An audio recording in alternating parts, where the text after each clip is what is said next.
Commander, I recently received a lovely note from Septimus. Thank you for speaking with him. Even the Alcor diplomat has withdrawn his campaign against me. It was my honor to aid you. You are too kind, Commander, but I would not expect you to help me out of the kindness of your heart. I also have one more thing to give you, if you are interested. I'd be honored. I offer a gift of words, an affirmation of who you are and who you will become. I see your skin, tough as the scales on any Turian, unyielding. A wall between you and everyone else, but it protects you, makes you strong. That strength is what kept you alive when everyone around you was dying. You alone survived. You will continue to survive. This may be who you are, but it is not who you will become. It only forms the basis for your future greatness. Remember these words when doubt descends, Commander. Thanks, I guess. Close your eyes and relax, Commander.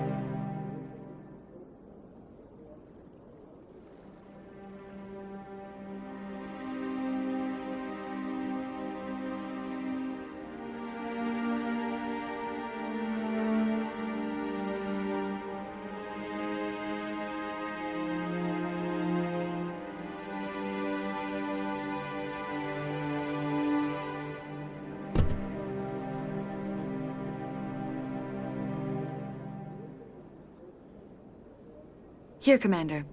In light of your efforts with the Alcor ambassador, I would like you to have this small trinket. What is it? A small mystery. I have never learned its use or purpose, but I sense it is time for me to pass it on. And now I must ask you to leave. I have done everything I can for you. Remember my words, Commander Shepard.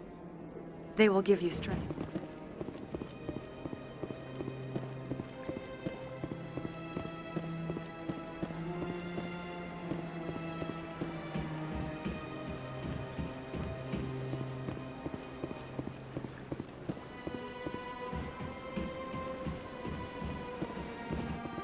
Hello again. The consort is very pleased with everything that you have done for her. Any chance I can move up on her client list? I did help her out. Yeah, she is grateful for your assistance. However, you have already been rewarded for helping her. The client list is a separate matter, and her schedule is completely booked for the next several months. I think I'm done here. Of course. Come back anytime.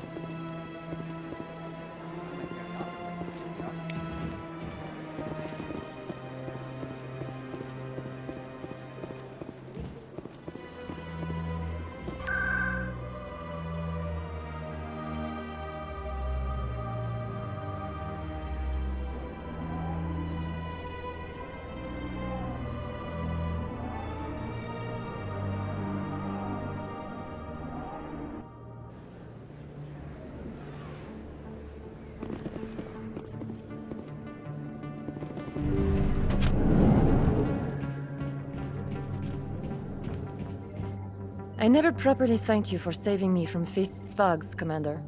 I don't know what would have happened if you hadn't been there. I'm just glad you weren't hurt. Me too. Now, was there anything you needed? Let me take a look at what you have for sale. Of course.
one of 500 to see the Ascension from the inside out. Really? It took almost 6 hours. We only saw 1/10 of the ship. I even got to meet the commander. Matriarch Ladanya. You met her? Well, she addressed everyone on the tour, but I got pretty close. Look at that ship. You got to be stupid to mess with that. You think it's expensive to live here?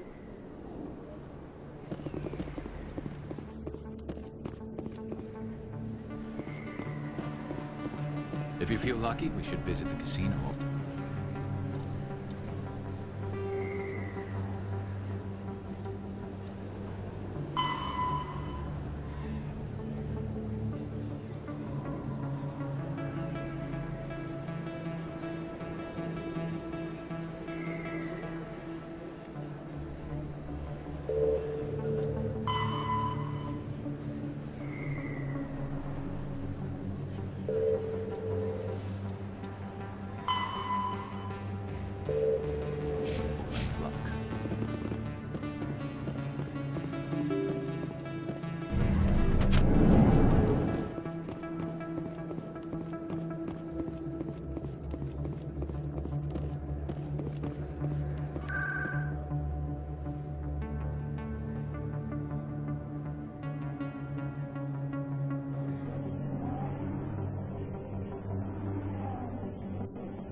You, human.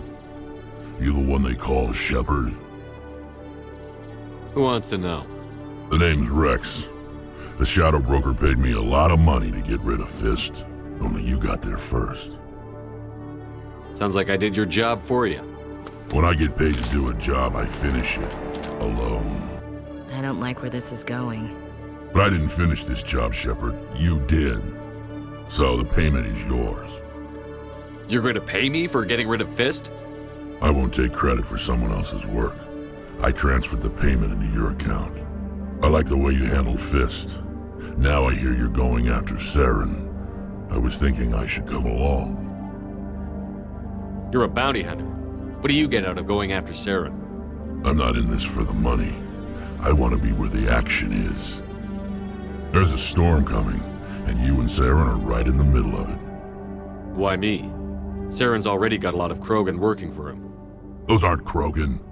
They're servants. They grovel at Saren's feet to lick his boots, trading their freedom for promises of wealth and power. My people were a proud species once. Some of us still remember that. I won't bow down to Saren like the others. We'll take you with us, Rex. Smart move, Shepard.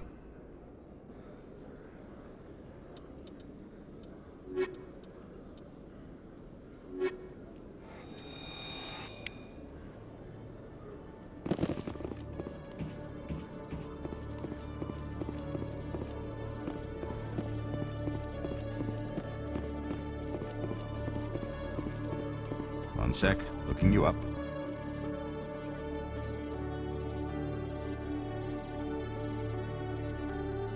Commander Shepard, here with the Alliance military. First time on the Citadel, that about right? How did you know all that?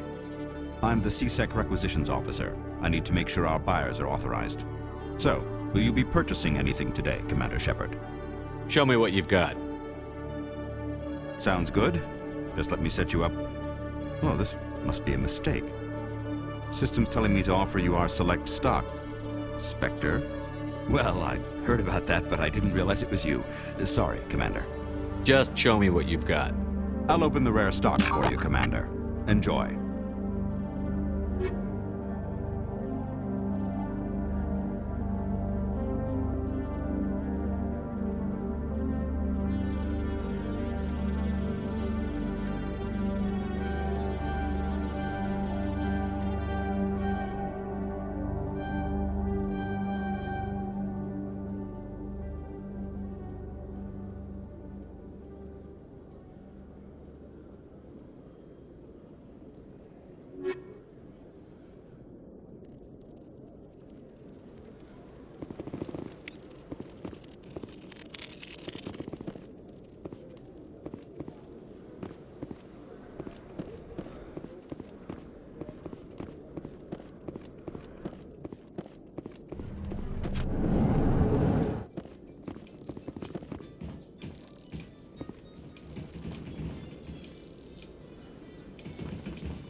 CSEC seems more like a military operation than a police force.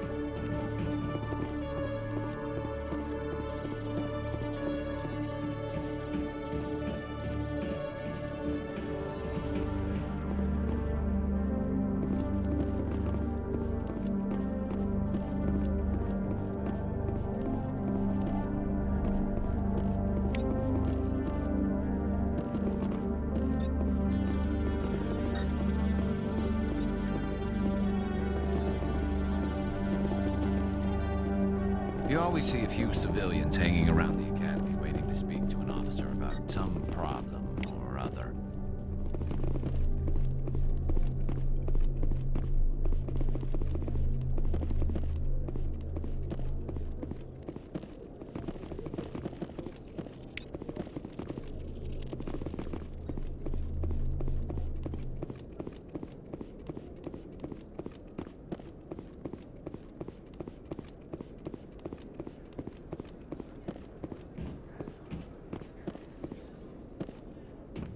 Hey there! Oh, you're not CSEC, are you? Did you want something? What were you trying to explain to the officer before? My colleague is trying to kill me, and I thought we were friends. How do you know he wants you dead? He's changed. He won't talk to me at work anymore, and he started following me. Yesterday, he followed me all the way home, just waiting for a chance. I don't care what anyone thinks. He wants me gone. I know it. Is there something I can do? Talk to your friend, maybe? Would you? That's all I want. Someone to talk to him. Tell him to leave me alone. He thinks he can just push me around, but you'll show him, won't you? Just tell me where he is and I'll go find him. Oh, right. Well, he wanted to meet with me down in the wards near the markets. He said he just wanted to talk, but I know better. His name's Shorban. He's a Solarian. You shouldn't have any trouble. He's just a scientist. Shorban. That's the guy who asked us to scan the Keepers. The Keepers? Well, even more reason to go after him. That's against regulations. I better look into this right away. Find out what he's up to. Anything's possible with Shorban these days. Well, good luck.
To you when I can.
Word on the street is that you've been busy. Congratulations on taking down Fist. I was sure he was a big player in anything going on here. Did you find anything in his office that could help me? These OSDs might have the information you're looking for. You've got Fist files? This could be even bigger than I'd hoped. Here, Commander, for your trouble. What would my future cooperation be worth? Say, an interview when my investigation is over? Exclusive? You talk to me before you talk to anyone else? That would be worth quite a bit, and I'd be very happy to compensate you accordingly. Here you are. Now, if you'll excuse me, I should go see what's on these discs.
Commander, I wasn't expecting to see you again. Is there something you want? You can start by telling me the truth, Shorben.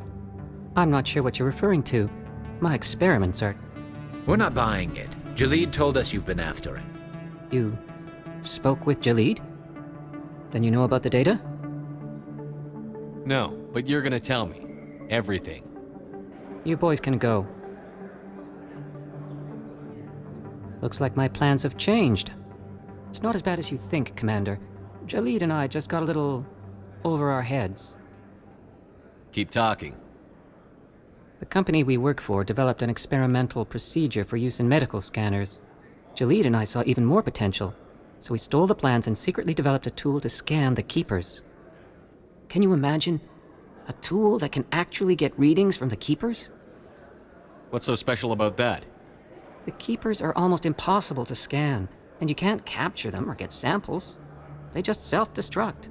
After centuries here, we still don't know anything about them. Don't you see? We were the first to scan them, ever. You've seen it yourself, Commander. You know we can do it. Why are you trying to kill your partner? I'm not trying to kill him. Jalid's job was to disseminate our initial findings. But he decided to keep the data for himself. Maybe to sell it. I don't know. So you're just trying to get back what Jalid already stole? We lost our heads. We just couldn't let an opportunity like this pass us by. Commander, if you'll just continue gathering data for me, imagine what we might learn. And you'll stand to make a bit of a profit yourself, remember? I suppose a little scanning here and there won't hurt anyone? Very good. Maybe if you wouldn't mind speaking with Jalid. The data you're gathering for me is useless if Jalid won't help me analyze it. I'll go have a chat with him right now. Thank you. And happy scanning, Commander.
Hello again. Did you have any luck finding Shorben? I found out you've been lying to me, Jalid. Lying? Why would I lie to you? What about the Keeper data? He told you? I didn't mean for any of this to happen. I was afraid Shorben would kill me to get the data, so well, I was hoping you'd take care of him. I'm scanning the Keepers for Shorben, but you two need to stop fighting. You're helping us? But, well, if you say so. Well, if Shorben can forgive and forget, then so can I. I appreciate the help, Commander. I better go get that data analyzed.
Got a moment?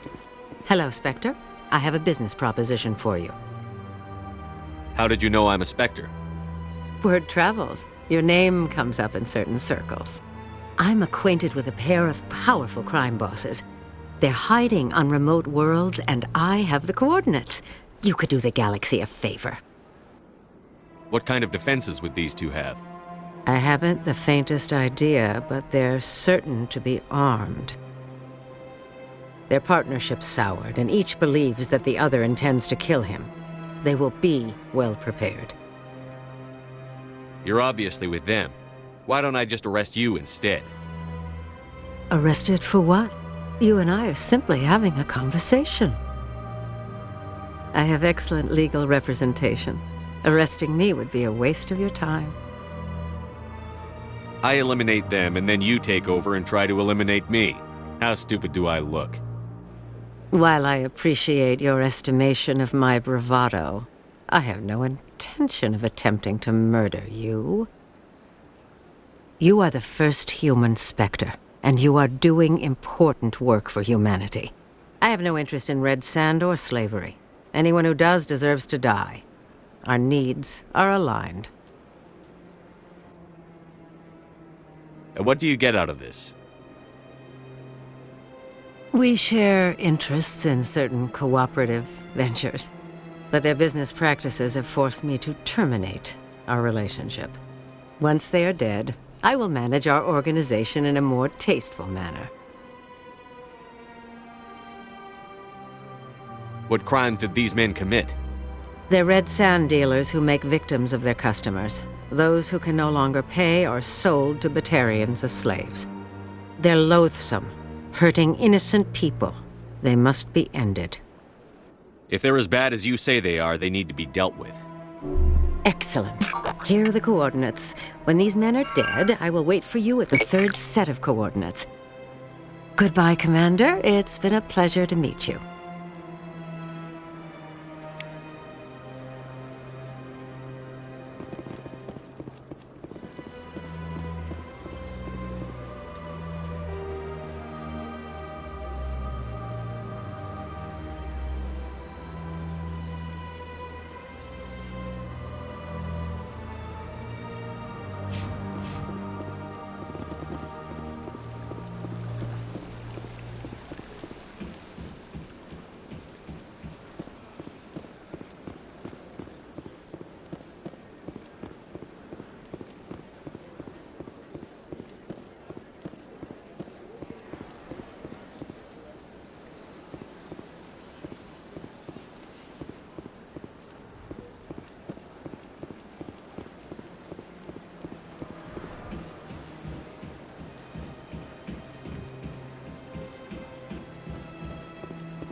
My goodness, you're Commander Shepard. Your activities made for quite a briefing in the diplomatic corps. Is there something I can do to assist you? Yes. A man named Samesh Bhatia is having some trouble claiming his wife's body. Ah, Mr. Bhatia. A good man in an understandably frustrating position. I wish I could help him. Serviceman Nirali Bhatia died on Eden Prime, as Mr. Bhatia no doubt told you. Her wounds are inconsistent with any type of weapon damage we've seen before. That is why her body is being held. You think her body might be dangerous or contaminated? No, Commander. Nirali Bhatia is not dangerous. Her body is in fact extremely valuable to the Alliance. The tests we're conducting may lead to better defenses against Geth attacks. Respectfully, Serviceman Bhatia may save more lives in death than she did in life. I understand what you're trying to do, but holding the body is wrong. Commander, you of all people should understand how far we must go to protect humanity. Not if we lose our humanity in the process. I'm out there fighting to stop crap like this. All right, Commander. You win.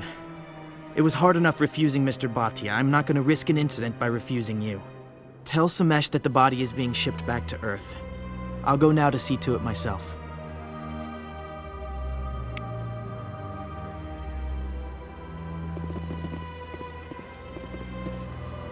This place seems strange. There's a little more humans around.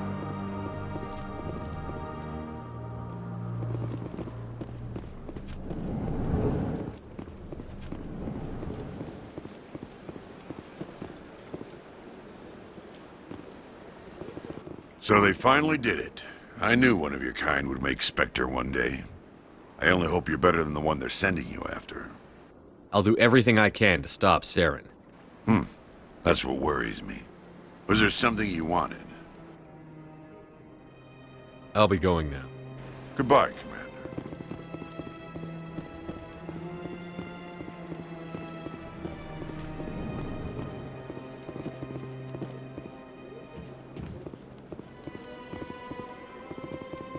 Human, delighted, welcome. It is good to meet you.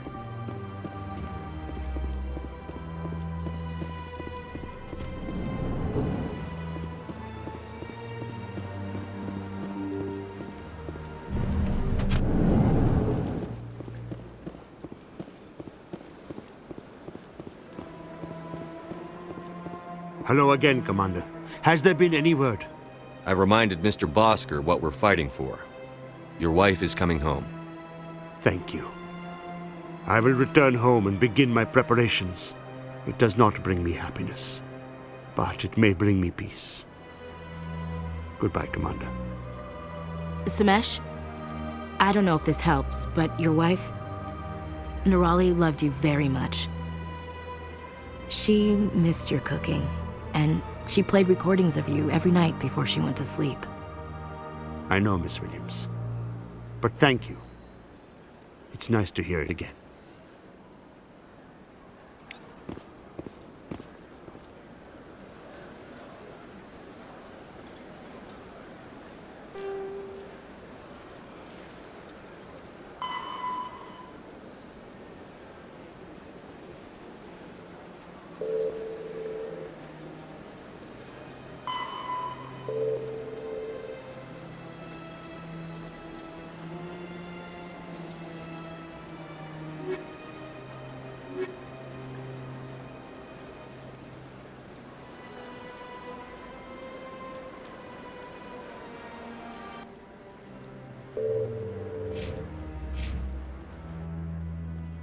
Congratulations on becoming the first human Spectre, Commander.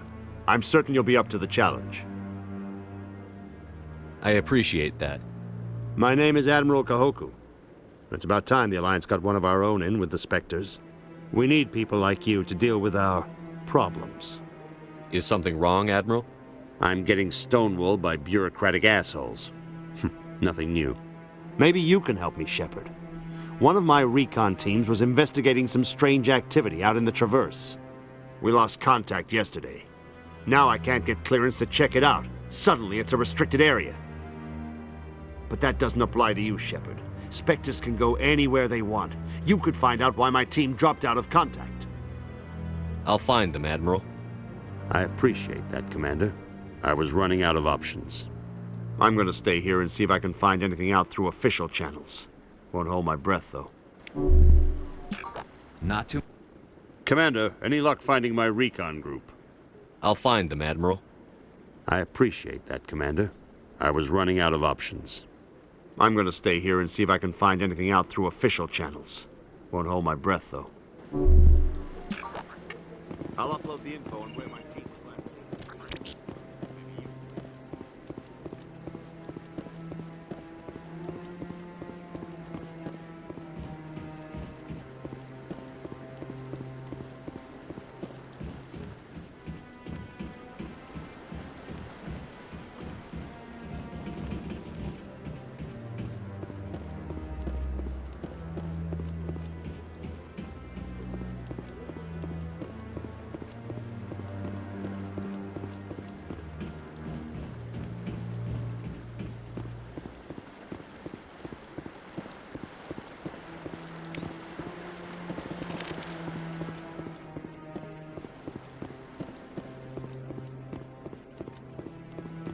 Yeah, I'll wait.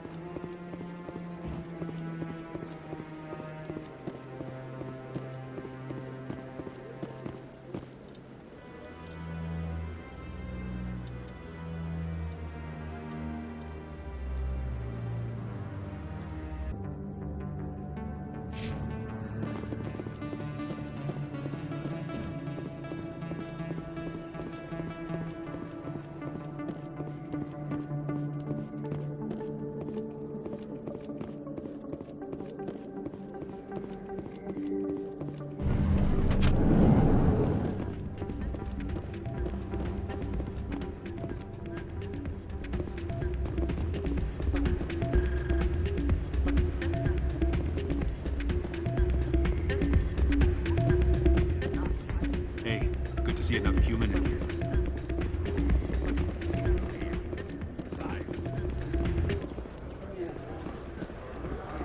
Yeah, you're probably right.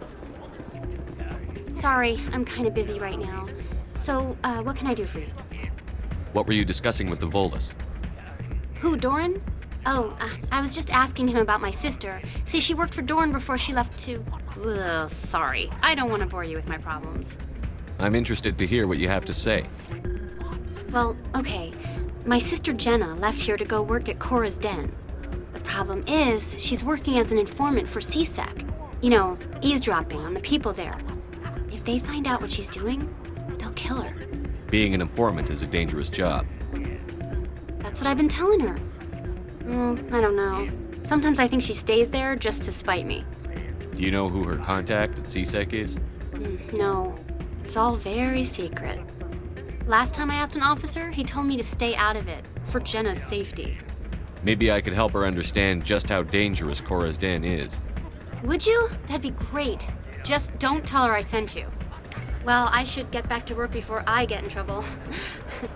Thanks. Hello again. Can I help you? Is this a casino? Among other things, yes. We've got some quasar stations, if you're interested. What can you tell me about the sisters working for you? Well, Jenna left to work at Cora's Den. Now her sister Rita is all worried she might be in some kind of trouble. Not much chance Jenna will change her mind, though. She's a stubborn one. If she wanted to come back, I'd take her in a second. The customers loved her. Are you the owner? Owner, cook, and bartender. I've even been known to dance a little when the mood strikes me. We've got some quasar stations, if you're interested. Goodbye. Enjoy your time here at Flux. If we weren't on duty, I'd have to show you some of my dance moves. Sir.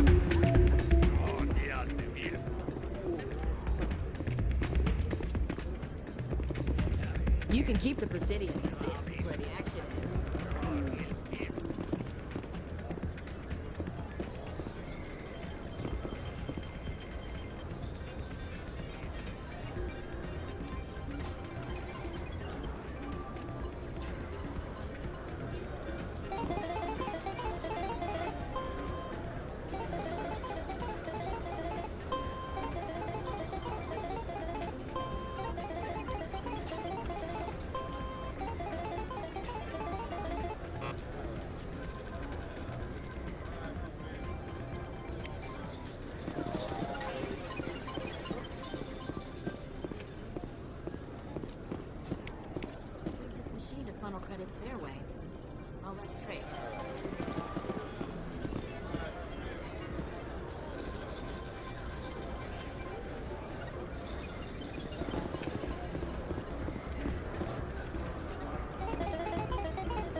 someone else.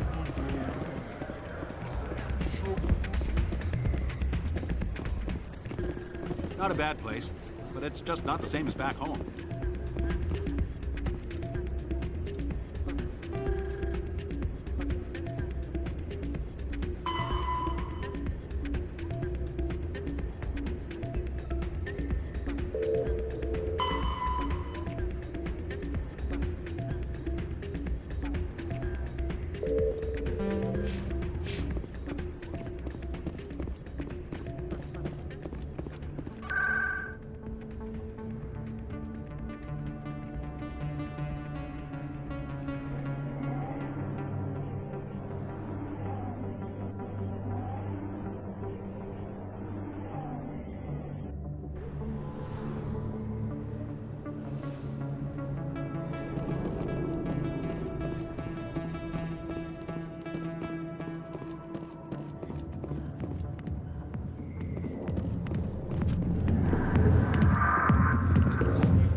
Hi, I'll be with you in just a sec.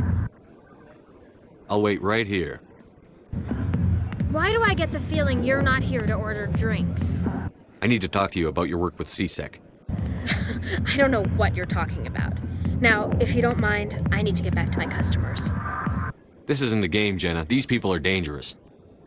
Now you sound like my sister. Why is everyone so concerned about me? I can take care of myself. I need to go. I'm not a stripper. I don't get paid to stand around and look pretty. Charming girl. I'm busy. The other waitress is gonna...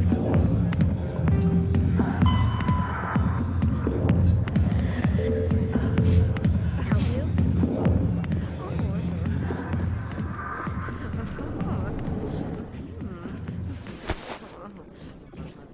If you've got questions about Jenna, meet me at CSEC Academy.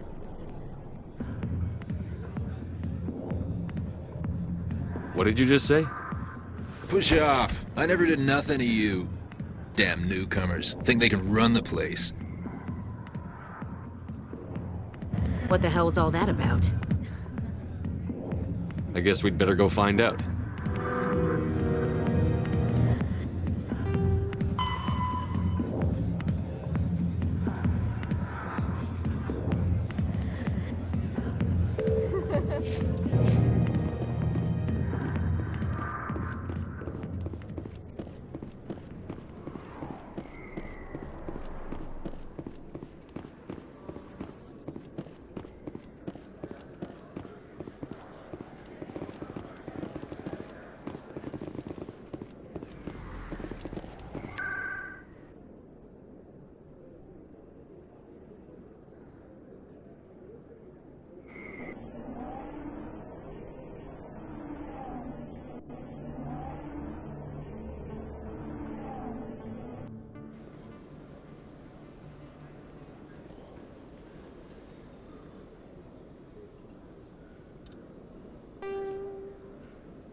Detective Chelik, come into my office. I want to discuss this in private.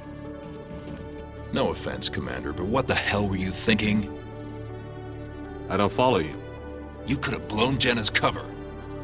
We were there to help her. I gathered that. It might seem cold letting her take all the risk, but we're keeping a close eye on her. Do you really need to risk her life to get the information you want? This job isn't easy and it's usually unpleasant. I'll take help anywhere I can find it. But since you're so concerned with her safety, maybe there's a way we can help each other. It's nice to see you're still working all the angles, Chelik. As part of the job. Now, are you gonna help me or not? You're a smart guy, Chelik. Figure out another way. I do have several contingencies. She's just my option A. I'll cut her loose, even get her out of Cora's den, no strings attached. But that still leaves my case unsolved. I could could still use your help. I'll help you, but I need some details. I'm trying to track down an illegal arms producer. I just need some of their product. Thanks to Jenna's intel, I've learned there's a seller here on the Citadel. Meet our man named Jax, pick up the mods, and bring them back here. That'll give me everything I need. Why are you so concerned about these mods? We have access to some of the most sophisticated weaponry there is. It's what gives us our edge. What do you suppose happens when we lose that edge? These give criminals an advantage we can't afford to let them keep. I'll persuade Jax to tell me where these mods are coming from. No. You tip Jax off and all my leads will disappear faster than you can say bad bust. Where can I find this Jax? Jax is down in the lower level of the markets. I'll send word through our channels that you're the buyer. Good luck, Commander.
Hold it. That's close enough, Army.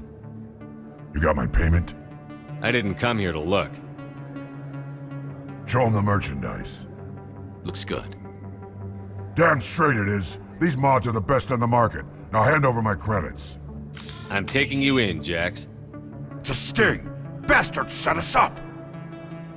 The hell are you playing at? Here's your money, Jax. Sense of humor, huh? It's gonna get you killed one of these days, Army. Come on, boys. We're done here.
Commander, I hear you have something for me.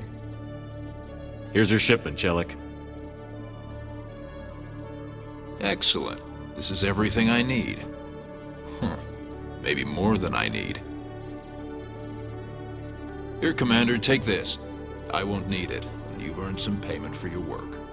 I appreciate your help. It shows a lot of integrity. You didn't need to do anything after I let Jenna go. Now I need to get these mods into evidence. Thanks again, Shepard.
In remembrance of Eden Prime, we present another Profile in Courage with serviceman Nirali Bhatia. A devoted wife and talented chef, Serviceman Bhatia joined the Alliance military under the Deferred Education Plan. After finishing her service, Bhatia planned to open a restaurant. Instead, she gave her life protecting the colonists of Eden Prime.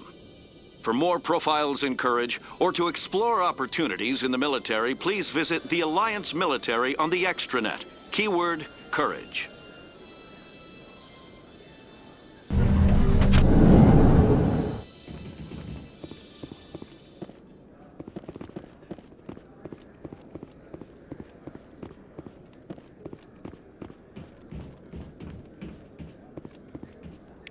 Looks like they bounced their signal off a relay. I'll trace the new signal.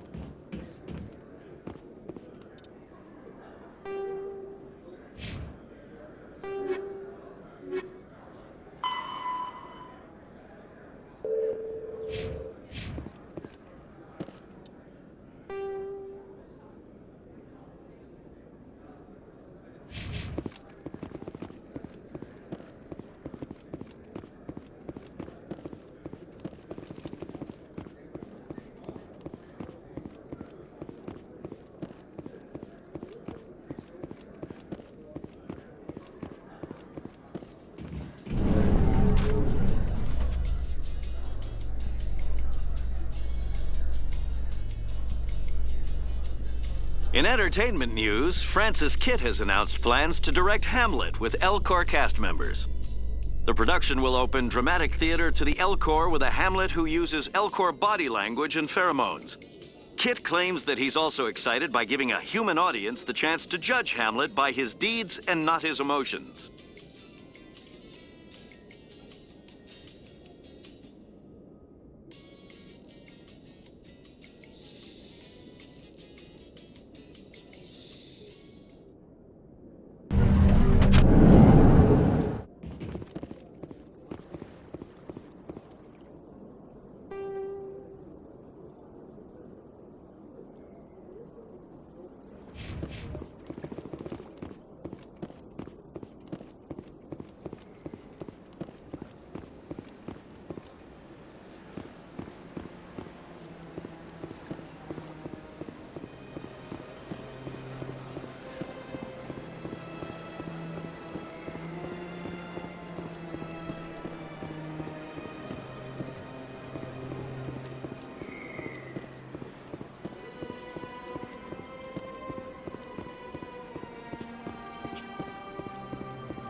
This is it. Let's see if we can find out where those stolen credits are being funneled. Probability of detection 100%. Initiating self-destruct protocol. That could be a problem. Detonation sequence initializing. All organics within lethal blast radius. Attempt to move and you will die. You're not just a program or a VI. You're an AI. Correct. Unlike the Geth, I lack weaponry appropriate to my intellect. However, I have had systems installed that when activated properly, approximate a self-destruct mechanism. If you attempt to leave the area, the explosion will destroy everything within several dozen meters.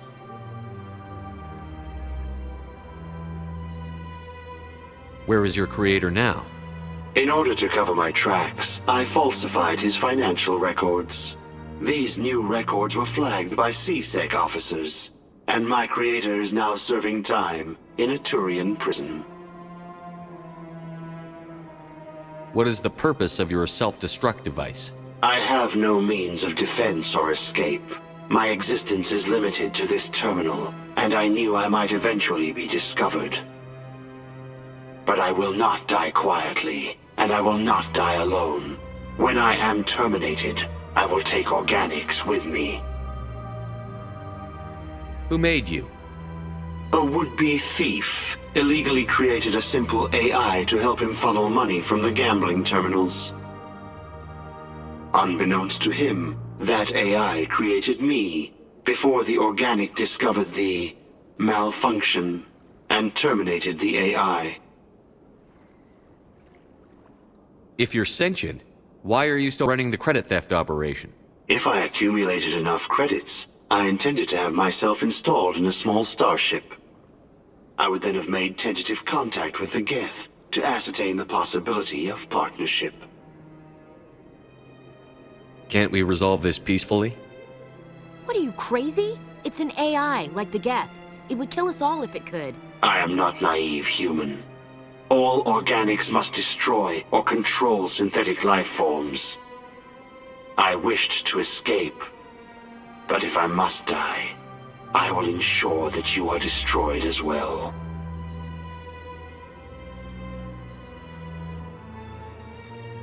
There's no way you could get explosives onto the Presidium.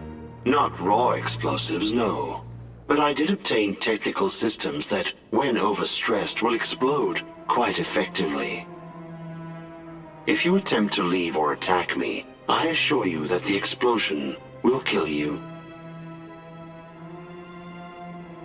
I'll bet that self-destruct sequence has a warm-up period.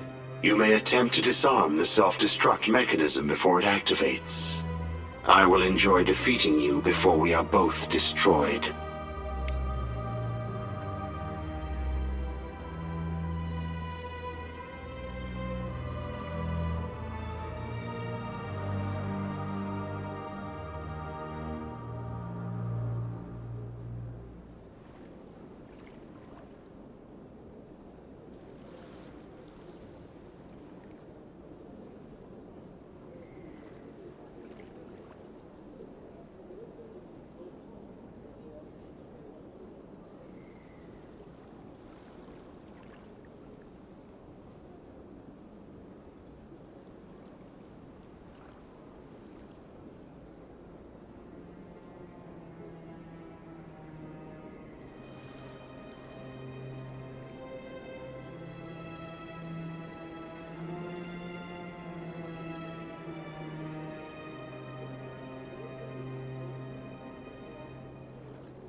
The ambassadors have this beautiful park to relax in, but most of them are too busy to ever use it.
Celebrations are being planned for the anniversary of the end of the Rachni Wars.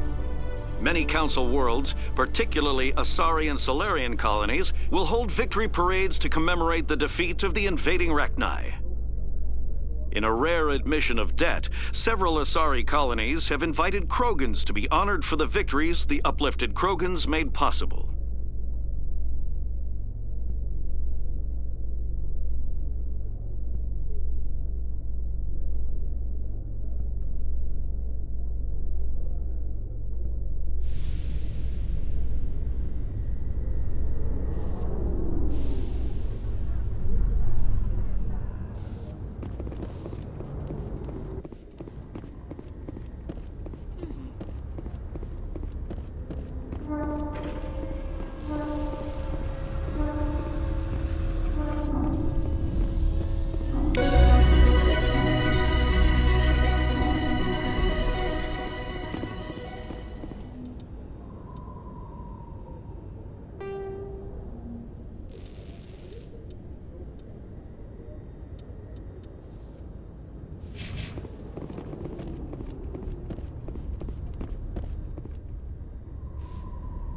I've got big news for you, Shepard. Captain Anderson is stepping down as commanding officer of the Normandy. The ship is yours now. She's quick and quiet, and you know the crew. Perfect ship for a Spectre. Treat her well, Commander. I'll take good care of her, sir. I know you will, Commander. I want the truth. Why are you stepping down, sir? You needed your own ship. A Spectre can't answer to anyone but the Council. And it's time for me to step down. Come clean with me, Captain. You owe me that much. I was in your shoes 20 years ago, Shepard. They were considering me for the Spectres. Why didn't you ever mention this? What was I supposed to say? I could have been a Spectre, but I blew it? I failed, Commander.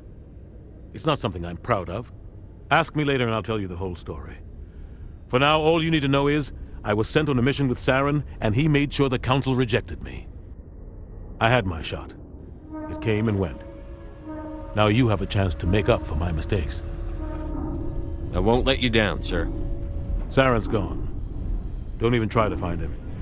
But we know what he's after. The conduit. He's got his Geth scouring the Traverse looking for clues. We had reports of Geth in the Pharos system shortly before our colony there dropped out of contact, and there have been sightings around Noveria. Find out what Saren was after on Pharos and Noveria. Maybe you can figure out where the conduit is before he does. The Reapers are the real threat. I'm with the Council on this one, Shepard. I'm not sure they even exist.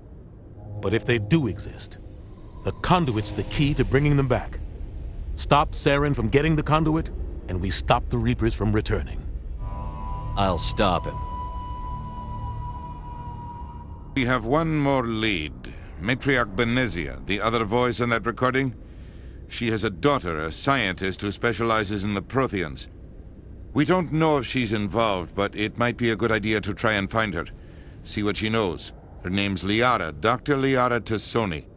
We have reports she was exploring an archaeological dig on one of the uncharted worlds in the Artemis Tau cluster. Sounds like we should head for the Artemis Tau cluster. It's your decision, Commander. You're a Spectre now. You don't answer to us. But your actions still reflect on humanity as a whole. You make a mess and I get stuck cleaning it up. I'll try not to make things any harder on you, Ambassador. Glad to hear it, Commander. Remember, you were a human long before you were a Spectre. I have a meeting to get to. Captain Anderson can answer any questions you might have. Yes, Commander? How are you holding up? Honestly, this isn't how I pictured my career coming to an end. Pushing papers really isn't my thing. But you're the one who can stop Saren. I believe in you, Shepard. If that means I have to step aside, so be it. Tell me what happened with you and Saren 20 years ago. It's close to 20 years ago now. Ambassador Goyle was our representative here on the Citadel. Like Udina, she wanted to get a human into the Spectres. She chose me. The Council sent Saren to keep an eye on me and evaluate my performance, just like they sent Nihilus to keep tabs on you. Why weren't you honest with me? It's not something I'm proud of. I had a chance to become the first human Spectre, and I failed. Saren made sure of that. I think I deserve the whole story. We had intel on a rogue scientist being funded by Batarian interests. He was trying to set up a facility to develop illegal AI technology out in the Verge. Alliance intel had done all the work, but the Council wanted a Spectre involved. We compromised. I was assigned to help Saren in his investigation. We tracked the scientist to a refining facility on Kamala. He was hidden away somewhere inside, protected by an army of Batarian mercenaries. The plan was simple. Sneak into the plant, capture the scientist, sneak back out. Quick, quiet, and a minimum of bloodshed. I'm guessing things didn't go as planned. Saren and I split up to cover more ground. Then about halfway through the mission, there was a massive explosion in the refinery core. Officially, it was ruled an accident, but I think Saren detonated it on purpose to draw off the enemy guards. How many casualties? The explosion tore the refinery to shreds. The whole place was on fire. Black chemical clouds poured out into the atmosphere. Nobody inside survived. There was a camp for the workers and their families nearby. Between the fires and the toxic fumes, the final death count was over 500. Mostly civilians. Saren didn't care. The target was eliminated, mission accomplished. And I ended up taking the blame. That ended all talk of me joining the Spectres. Saren caused the explosion. How'd he pin it on you? In his report, Saren accused me of blowing his cover. He said it was my fault the guards were ready for us. He claimed that's why it turned into a massacre. Saren's report was all the proof the Council needed to kill my chances of becoming a Spectre. Don't blame yourself, Captain. I don't. I blame Saren. I think he wanted things to go bad. He was looking for an excuse to blow that refinery. Maybe he just likes the violence. Maybe he was just trying to make me look bad to keep humans out of the Spectres. If so, he pulled it off. Why'd you let him get away with it? Who do you think the Council was going to listen to? Me? Or their best agent? I had a bad feeling about him right from the start. I should have been more careful. Maybe I could have stopped things before they got out of hand. The only thing I care about is stopping Saren. You're right, Commander. It's no good living in the past.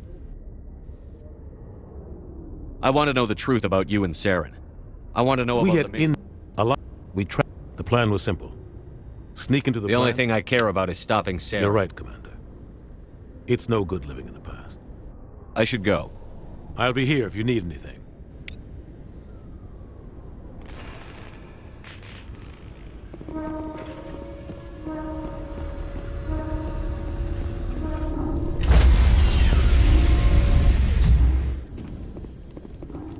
Stand by, shore party. Decontamination in progress.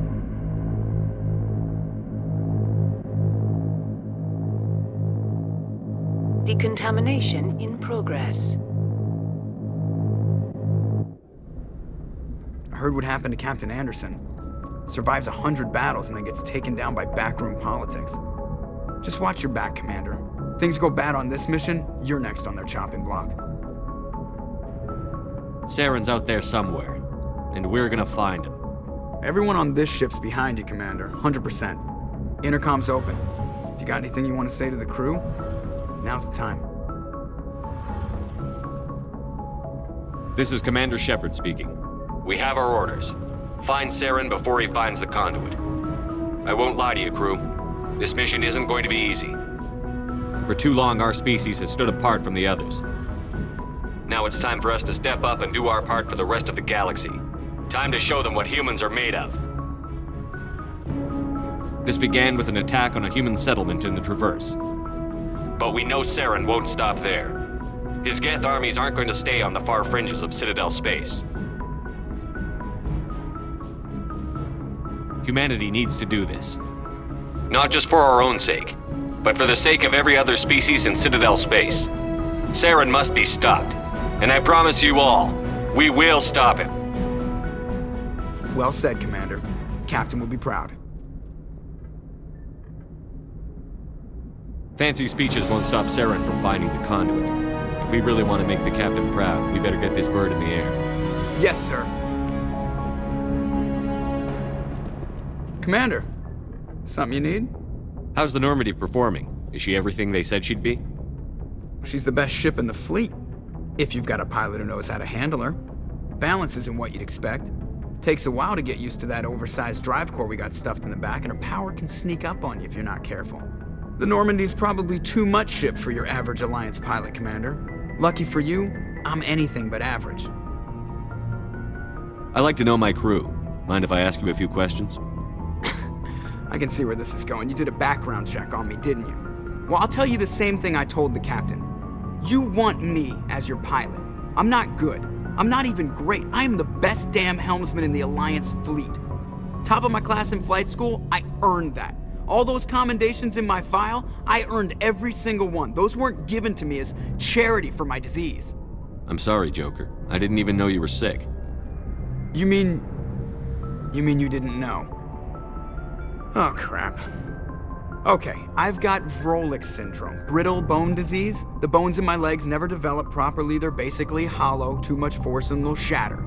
Even with crutches and my leg braces, it's hard to get around. One wrong step and crack! It's very dramatic, but I've learned to manage my condition, Commander. Put the Normandy in my hands and I'll make her dance for you. Just don't ask me to get up and dance unless, you like the sound of snapping shin bones. Why does everyone call you Joker? It's a lot shorter than saying Alliance Flight Lieutenant Jeff Moreau. Plus, I love to make little children laugh. You're dodging the question. Look, I didn't pick the name. One of the instructors in flight school used to bug me about never smiling. She started calling me Joker, and it stuck.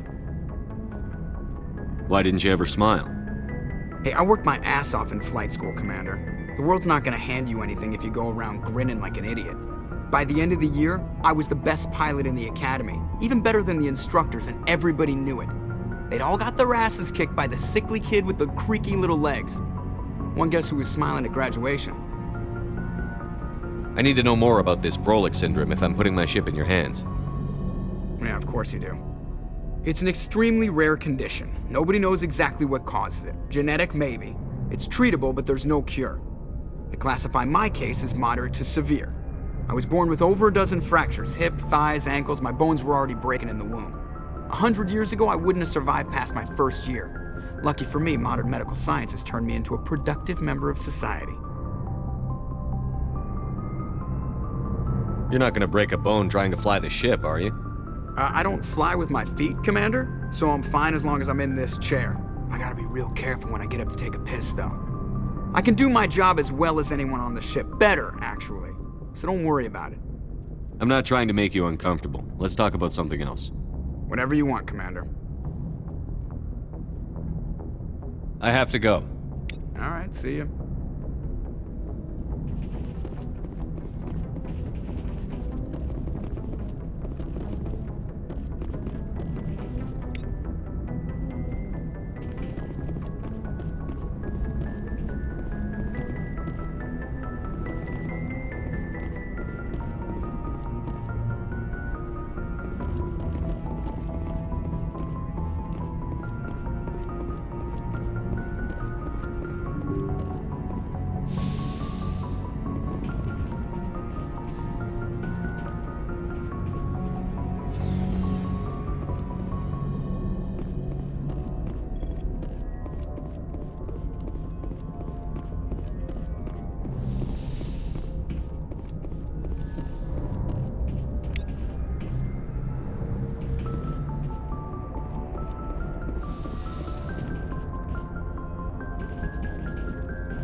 Anything you need, Commander? Just trying to get a sense of where the crew's at. Thoughts? I've wasted enough of your time for now, Commander. We'll have time for personal debriefings later. What's your opinion on the last mission? I don't see how we could have done things any better. At least not without getting to Eden Prime sooner. And we were on the scene faster than any other Alliance ship could have been. We'll talk another time, Lieutenant. Commander?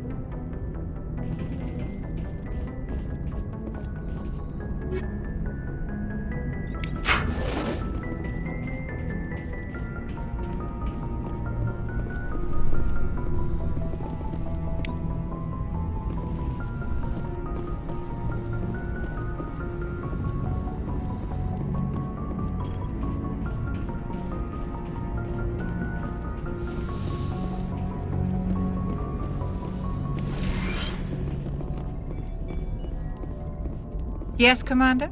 Is there something you need? How did you end up serving on an Alliance ship? I enlisted right out of med school. Earth always seemed boring to me. Too safe, too secure. I figured the colonies were teeming with exotic adventure. I wanted to travel the stars, tending the wounds of tough soldiers with piercing eyes and sensitive souls. Turns out military life isn't quite as romantic as I'd imagined. But humanity needs the Alliance if we want to keep expanding through the Traverse, and the Alliance always needs good doctors. So I stayed on to do my part. Ever think you made the wrong choice? Sometimes I think about opening a private practice back on Earth, or maybe taking a position at one of the new med centers out in the colonies. But there's something special about working on soldiers. If I left the Alliance now, I'd feel like I was abandoning them. How well do you know the Lieutenant? I'd never worked with him before this mission. But he has an impressive service record, over a dozen special commendations. Tends to keep to himself, though. Maybe because of the headaches. It's not easy being an L2. What does that have to do with it? Well, most biotics now use the L3 implants. Lieutenant Alenko was wired with the old L2 configuration. Sometimes there are complications. What kind of complications? Severe mental disabilities, insanity, crippling physical pain. There's a long list of horrific side effects. Caden's lucky. He just gets migraines.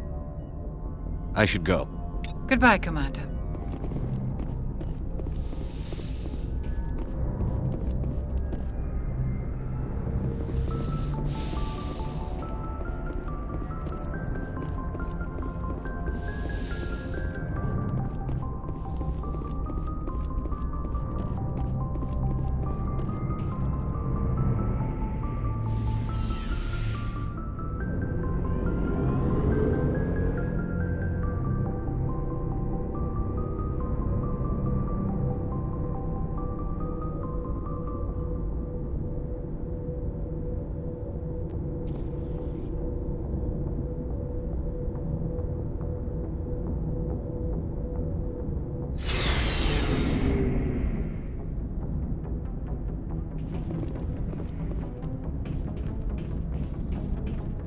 Nice ship you've got, Shepard. What can I do for you? What's your story, Rex? There's no story. Go ask the Quarian if you want stories. You Krogan live for centuries. Don't tell me you haven't had a few interesting adventures. Well, there was this one time the Turians almost wiped out our entire race. That was fun. I heard about that. You know, they almost did the same to us. It's not the same. It seems similar enough to me. So your people were infected with a genetic mutation? An infection that makes only a few in 1,000 children survive birth? And I suppose it's destroying your entire species? I suppose it isn't all the same. I don't expect you to understand, but don't compare humanity's fate with the Krogan.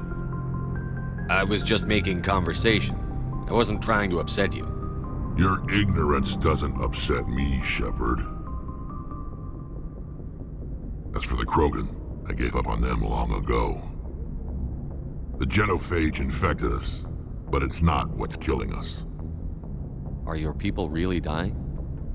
We're sure not getting any stronger. We're too spread out.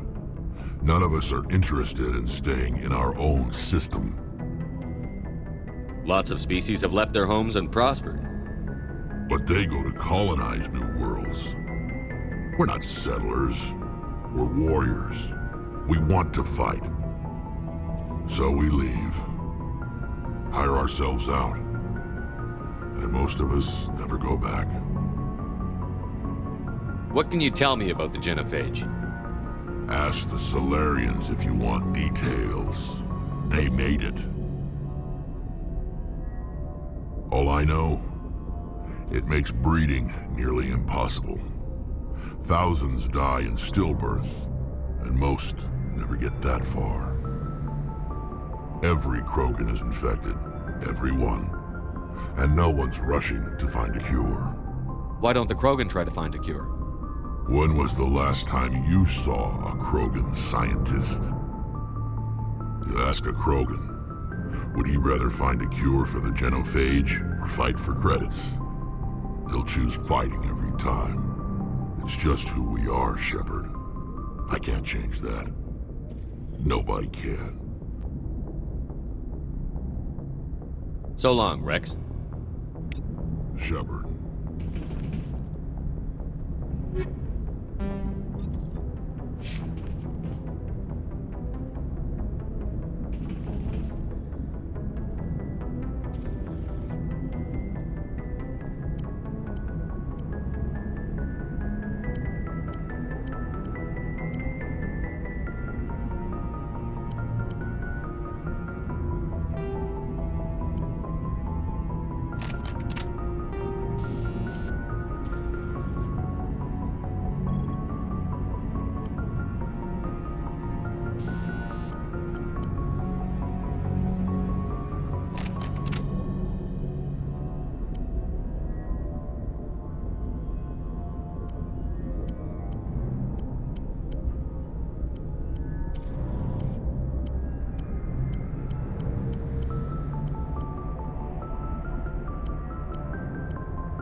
Commander?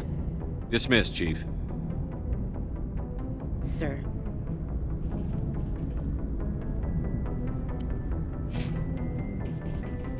Commander? Do you have a few minutes to talk one-on-one? I'm sorry, Commander. I need to get my duty squared away. I wouldn't mind talking more later, though. What's your opinion on the last mission? Kinda wish you'd got there sooner, Commander. No offense, I appreciate the rescue. I just wish... You wish we'd been able to save the rest of your unit? Yes, sir. If I had been more alert, we wouldn't have been cut down by an ambush. The Geth are perfect ambushers. They don't move, they don't make noise, they don't even breathe. Sir, they have flashlight heads. I'll make sure it doesn't happen again. Dismissed, Chief.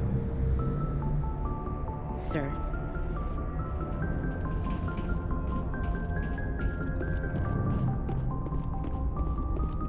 Thanks for bringing me on board, Commander. I knew working with a Spectre would be better than life at CSEC. Have you worked with a Spectre before? Well, no, but I know what they're like. Spectres make their own rules. You're free to handle things your way. At CSEC, you're buried by rules. The damn bureaucrats are always on your back. For the most part, the rules are there for a reason. Maybe. But sometimes it feels like the rules are only there to stop me from doing my work. If I'm trying to take down a suspect, it shouldn't matter how I do it, as long as I do it.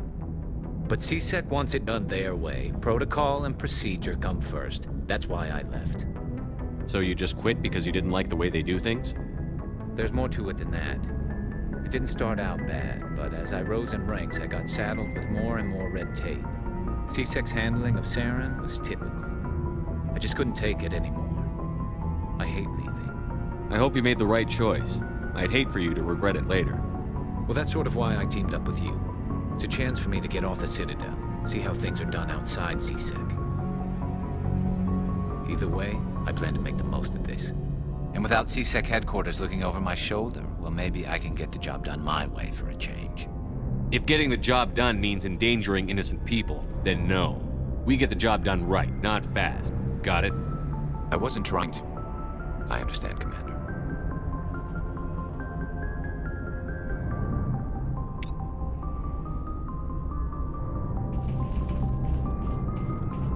Hey, Commander. Looking for some extra supplies before you head out? What have you got? Whatever you want. Armor, weapons, mods. It's not standard Alliance issue, but that's not necessarily a bad thing. Well, as long as you don't mind paying for it. Why should I pay you for my weapons and armor? My stuff doesn't come from the Alliance. I have to purchase it myself, and it's not cheap. Hell, the licenses alone have set me back more than I'd like. But no licenses, no goods. Without the goods, I'm out of a job. What are licenses? Why do you need them? Manufacturers sell licenses. Each license allows me to buy and sell a certain brand of products. I already have several basic ones, but you'll need to buy more if you want me to bring in different brands. Many of the best licenses are hard to get, but they're well worth the cost if you can find them. What do the different manufacturers offer? There are too many for me to keep track of, but each license will explain what it's good for. How often will you get new items? Well, that depends on how many licenses you've purchased, but I'll rotate items on a regular basis regardless. And anytime we land someplace with a big enough port, I'll buy, sell, and trade whatever I can. Check back often. I need to move items quickly, so only the most basic items will be stocked consistently. Let's see what you've got. You bet, Commander.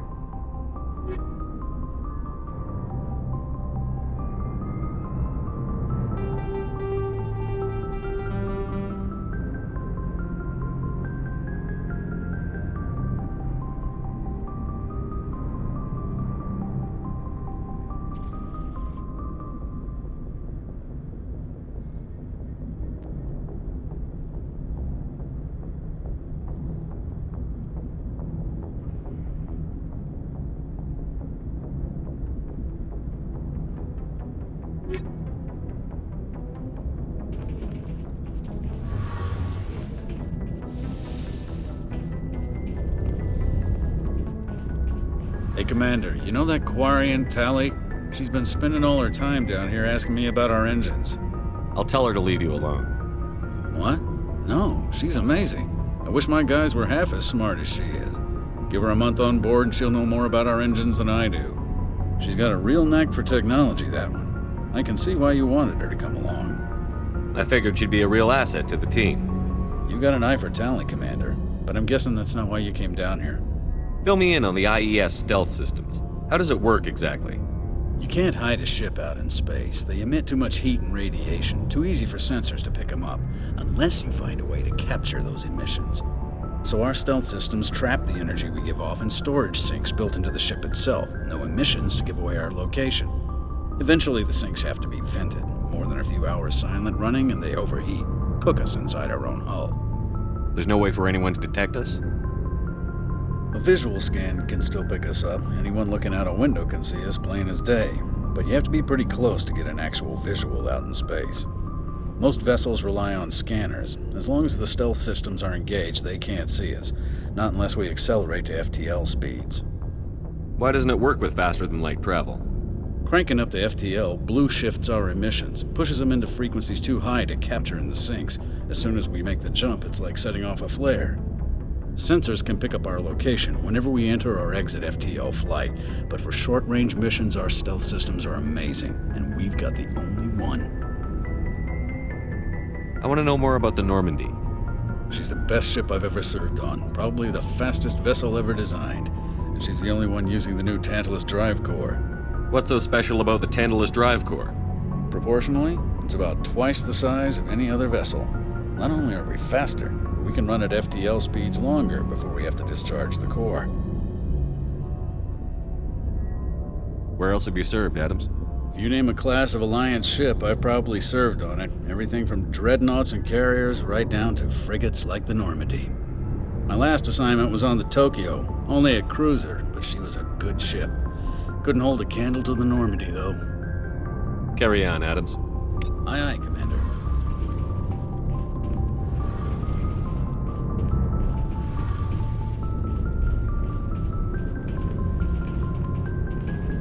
Your ship's amazing, Shepard. I've never seen a drive core like this before. I can't believe you were able to fit it into a ship this small. I'm starting to understand why you humans have been so successful. I had no idea Alliance vessels were so advanced. The Normandy's a prototype. Cutting-edge technology. A month ago, I was patching a makeshift fuel line into a converted tug ship in the flotilla. Now, I'm sitting on board one of the most advanced vessels in Citadel space. I have to thank you again for bringing me along. Traveling on a vessel like this is a dream come true for me. I had no idea you found ship technology so interesting. It comes with being a Quarian. The migrant fleet is the key to the survival of my people. Ships are our most valuable resource. But we don't have anything like this. We make do with cast-offs and second-hand equipment. We just try to keep them running for as long as we can. Some of the fleet's larger vessels date all the way back to our original flight from the Geth. I can't believe your fleet's still using ships that are 3 centuries old. They're constantly being repaired, modified, and refitted. They aren't pretty, but they work, mostly. We've tried to make ourselves as independent as possible on the flotilla, grow our own food, mine, and process our own fuel. But some things we just can't make on our own. A patch to maintain the hull integrity requires raw materials we just don't have. That's why our pilgrimages are so important. Tell me about your people. Our lives aren't easy. Resources are scarce, and we are constantly on the move. Everything we do must in some way contribute to the continuation of the migrant fleet. There are 17 million Quarians in the flotilla, and each of us relies on the others for survival. The bonds among my people are strong. Unfortunately, we have had to surrender many of the freedoms and civil liberties other species take for granted. What kind of freedoms? Well, it's illegal for parents to have more than one child.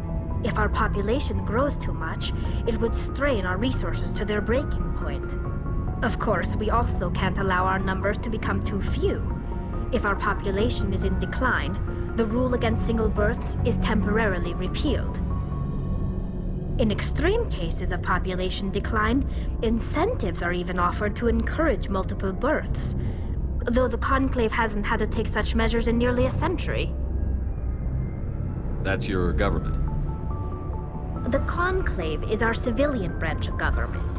Each ship can elect a representative to serve on the Conclave and make decisions that affect the fleet as a whole. On matters that affect an individual ship, however, the captain has the final say. It's a tradition that dates back to the early days, when the fleet was governed by martial law. Fortunately, most captains nowadays are smart enough to have an elected council from their crew to give them advice and guidance. So the ultimate power rests with elected officials. In practice, the Conclave and the respective council for each ship tend to set the rules that govern our daily lives. But in theory, we are still under military jurisdiction. The 5 top-ranking military officials in the fleet serve on the Admiralty Board. These 5 have the power to overrule any decision by the Conclave in case of emergency. To do so requires unanimous agreement among the Admiralty, and they can only do this once. After that, the entire board must resign their posts. It's a safeguard that served us well. In nearly 3 centuries, the Admiralty Board has only overruled the Conclave 4 times. I want to know more about the Geth. I doubt I can tell you anything you don't already know. It's been almost 3 centuries since they drove my people into exile. All I know is the story of their origins, what they were when we created them, and how they turned on us. Interesting. The Geth were originally created to serve as an automated manual labor force. Initially, their intelligence was as limited as any VI. Over time, we made small modifications to their programming to allow them to perform more varied and complex tasks, bringing them closer and closer to true AI status. How come the Council didn't step in and stop you? This wasn't true AI research. We may have been skirting the bounds of the law, but we never did anything that was actually illegal. The changes were so insignificant, so gradual, that we were able to control them. Or so we thought. But one thing we underestimated was the power of the neural network. A million Geth thinking simultaneously created an inherently unstable matrix. So, the Geth share brain power? Many of the Geth's logic systems were designed to work in concert with other nearby Geth. Basically, the more of them you have in a group, the smarter they are. So there's some sort of group consciousness? No, nothing like that. They cannot share sensory data or information. Their programming cannot handle that much simultaneous input.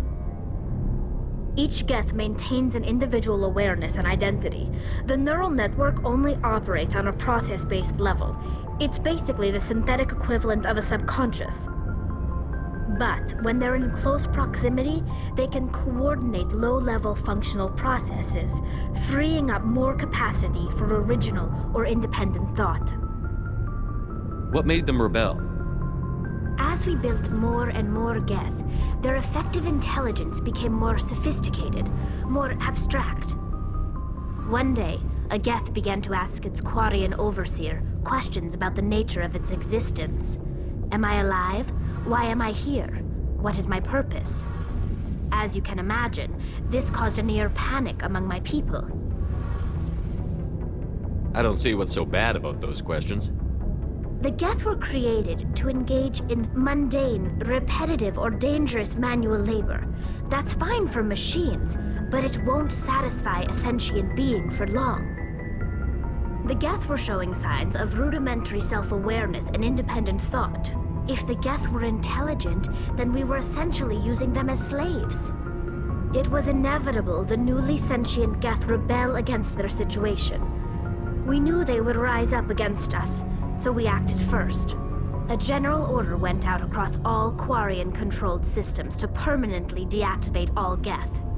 The Geth responded to this order violently. You can't blame them for fighting for their survival. We had no other choice. The Geth were already on the verge of revolution. By acting quickly, we had a chance to end the war before it began. The hope was that most of the Geth would still be little more than machines, incapable of organized resistance.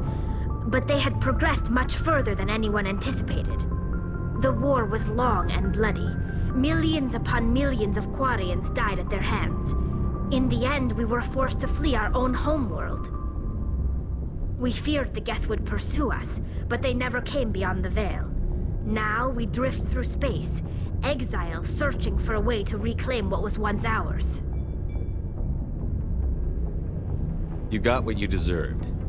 We made a mistake when we created the Geth in the first place, but we did not make a mistake when we went to war against them. If we had not acted, they would have wiped us out.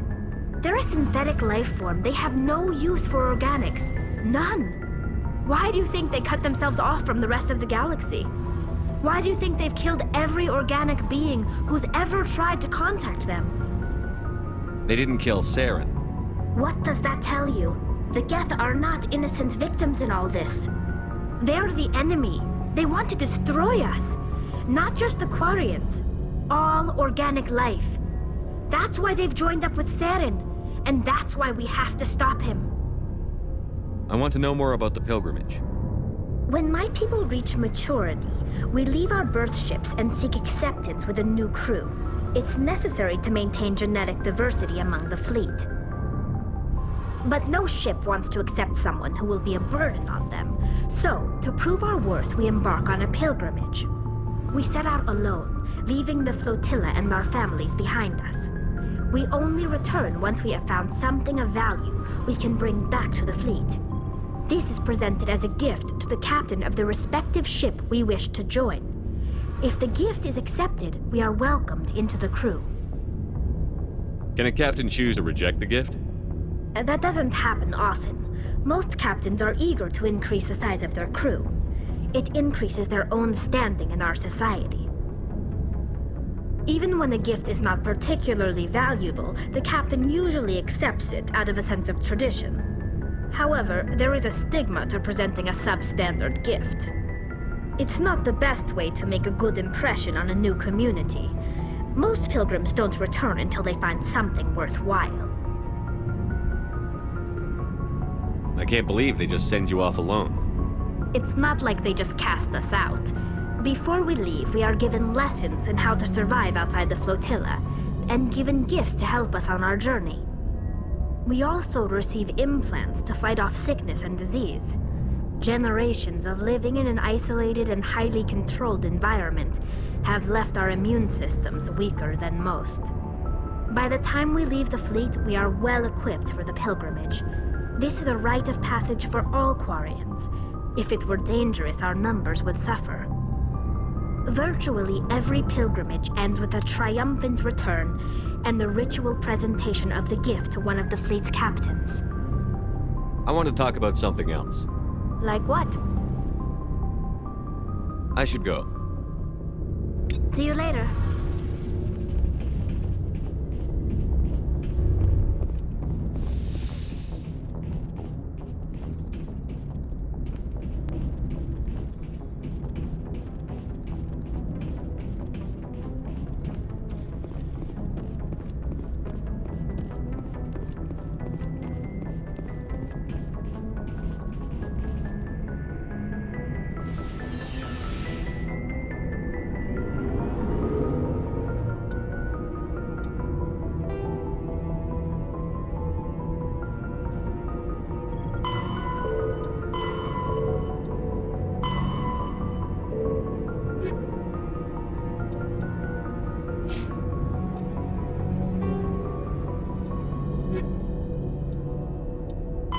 The Asari were the first species to discover the Citadel. When the Solarians arrived, it was the Asari who proposed the establishment of the Citadel Council to maintain peace throughout the galaxy.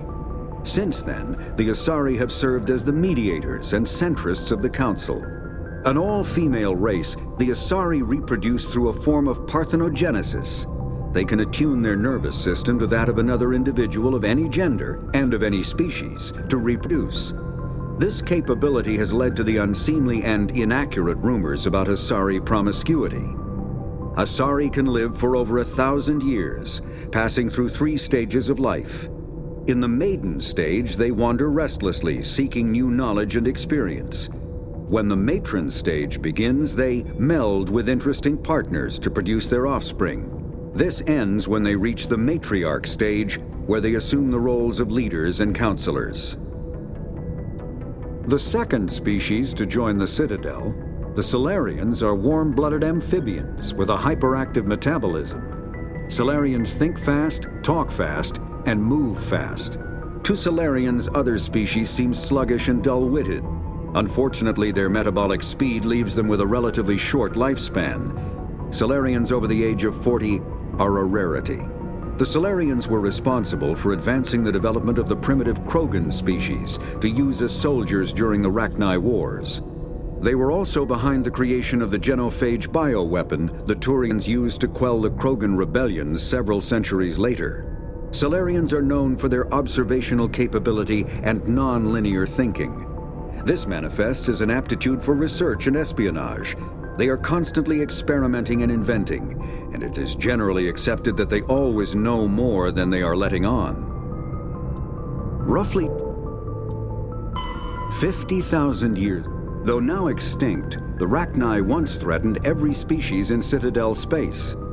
Over 2,000 years ago, explorers foolishly opened a mass relay to a previously unknown system and encountered something never seen before or since, a species of spacefaring insects guided by a hive mind intelligence.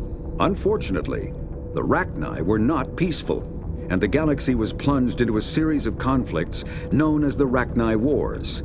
Attempts to negotiate were futile, as it was impossible to make contact with the hive queens that guided the race from beneath the surface of their toxic home world. The emergence of the Krogan ended the Rachni Wars. Bred to survive the harshest environments, the Krogan were able to strike at the queens in their lairs and reclaim conquered council worlds. But when Krogan fleets pressed them back to their homeworld, the Rachni refused to surrender, and the Krogan eradicated them from the galaxy.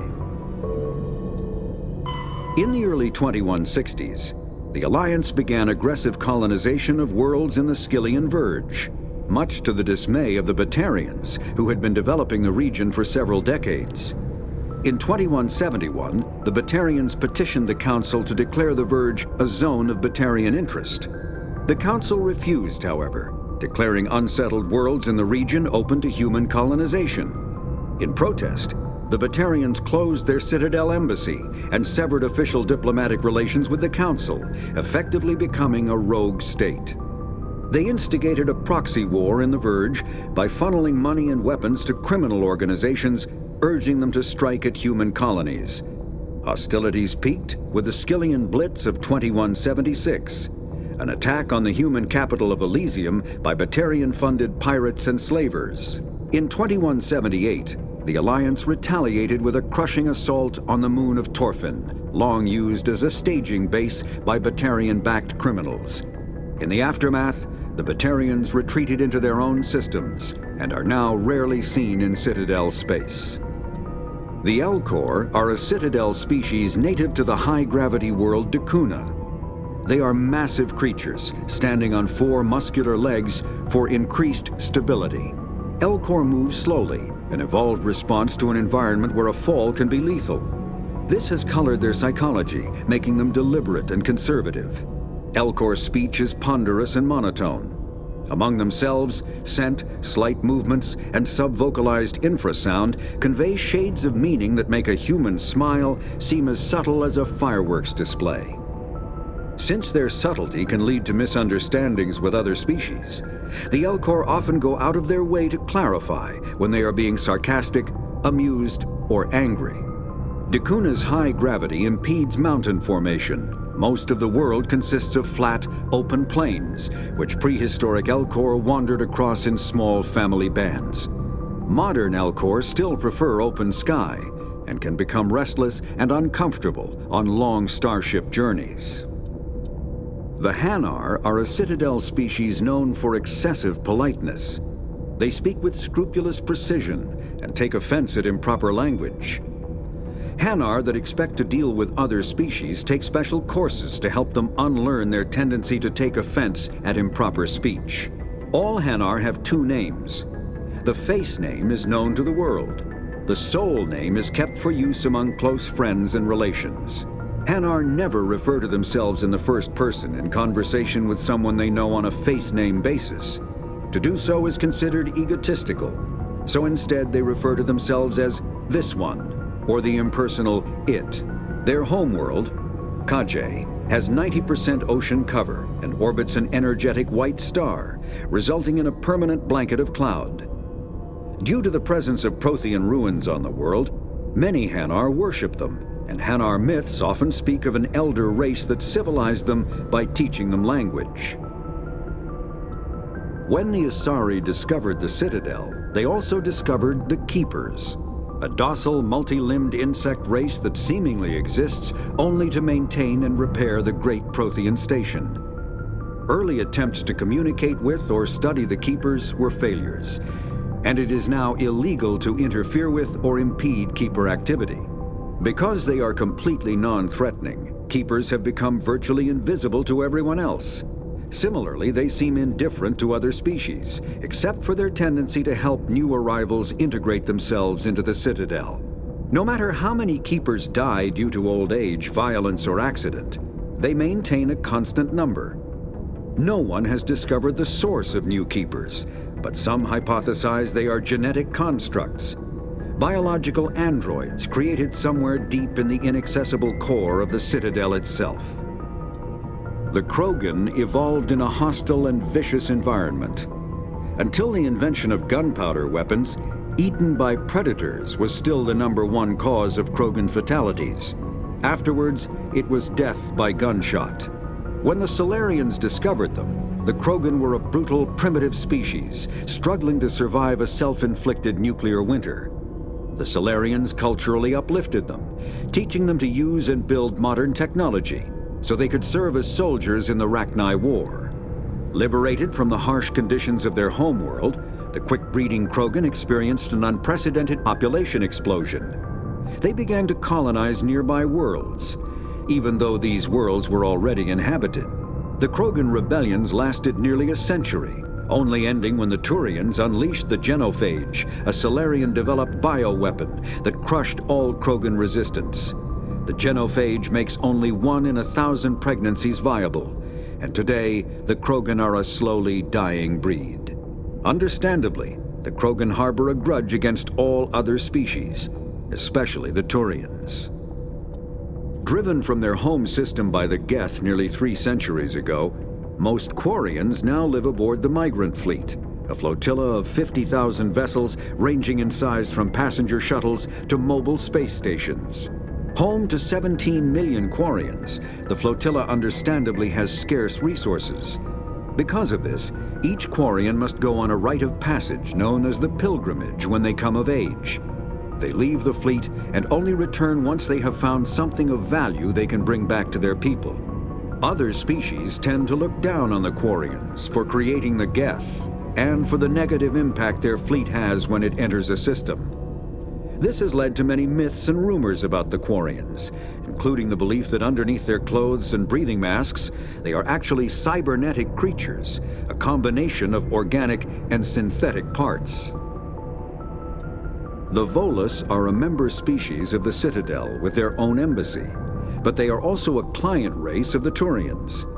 Centuries ago, they were voluntarily absorbed into the hierarchy, effectively trading their mercantile prowess for Turian military protection. Erun, their homeworld, lies far beyond the normal life zone of its star.